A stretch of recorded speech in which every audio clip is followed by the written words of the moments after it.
Lo iniciamos con el compañero Valentín Pérez. Gracias, profesor Fausto Montes de Oca. Saludar al país nueva vez y a este súper equipazo de profesionales multidisciplinarios de la Z101. Miren, yo he identificado en mis lecturas consuetudinarias, en los estudios sobre la revolución del año 1965, 5 fechas claves, 5 fechas elementales que para mí fueron determinantes en todo este tema de la revolución de abril del año 1965.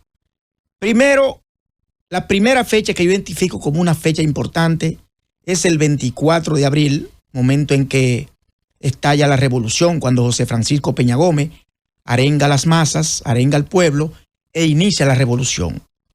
Otra fecha emblemática de la revolución fue el 27 de abril, porque 3 días después de iniciar la revolución se da un enfrentamiento en el puente Juan Pablo Duarte que creó un precedente no solo en la revolución como tal, sino en República Dominicana.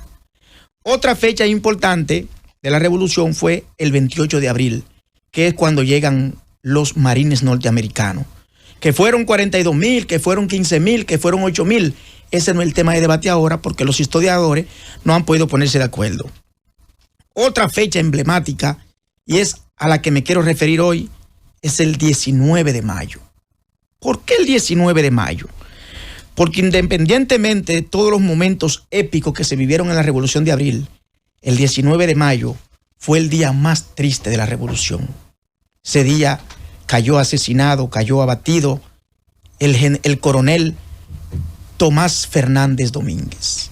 Hoy se cumplen 60 años de la muerte, del asesinato, como usted quiera decirlo, pero ese hecho horrendo que marcó la República Dominicana, que marcó la revolución, para mí que fue en principio, fue un momento de mucho dolor, pero también fue la chispa inspiradora que obligó a los dominicanos a levantarse como el ave fénix y acabar, diría yo, con la revolución. Sentó las bases para acabar con la revolución, porque independientemente de que los primeros días pasado este asesinato, esta muerte de Tomás Fernández Domínguez, el pueblo se relevantó y decidió ponerle fin a esa revolución. Miren, el 13 de mayo del año 1965, Tomás Fernández Domínguez se encontraba en Puerto Rico y llegó a la República Dominicana. Es el 13 de mayo. Pero ¿qué pasó ese día? Él había sido exiliado a Chile inicialmente por el triunvirato y se encontraba prácticamente fuera del país, no estuvo en los primeros momentos de la revolución.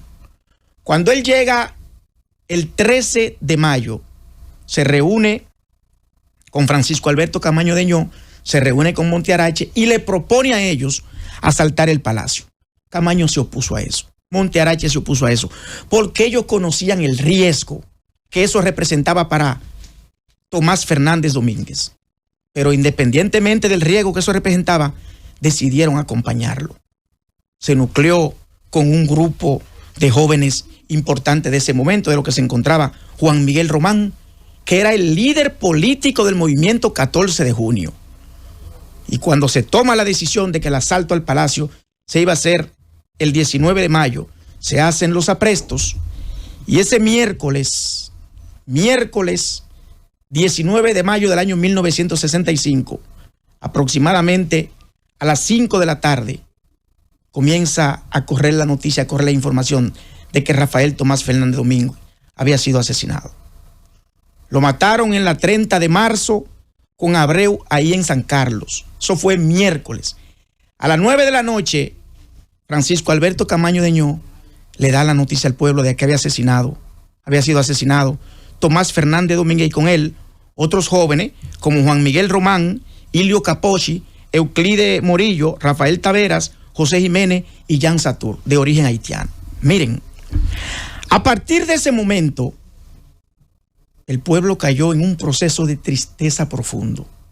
Relata doña Sagarrada Bujosa, la esposa de Amaury Germán Aristi, que el cielo se entristeció, que hasta el aire en ese momento dejó de moverse y se sentía una desesperanza y se sentía una tristeza en el pueblo dominicano, que la gente creyó que ese era el fin ya de la revolución de abril, de la revuelta, que el único objetivo, el único fin que buscaba era el retorno al poder del profesor Juan Bosch, que había sido derrocado en el año 1963. Había caído el hijo de Ludovido Fernández, había caído aquel hombre de 30 años con una gallardía de león, había caído aquel joven que con 19 años estaba cursando la carrera de ingeniería en la Universidad Autónoma de Santo Domingo y decidió dejar los estudios, enrolarse al ejército y servirle a la patria. Había caído un dominicano.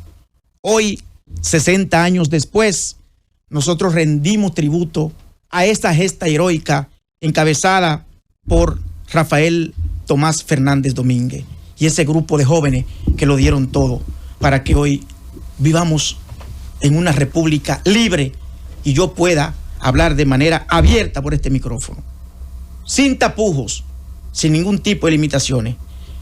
Quería dedicarle este comentario a esos héroes de abril que permanecerán de una manera eterna en el corazón, en la conciencia y en la mente del pueblo dominicano.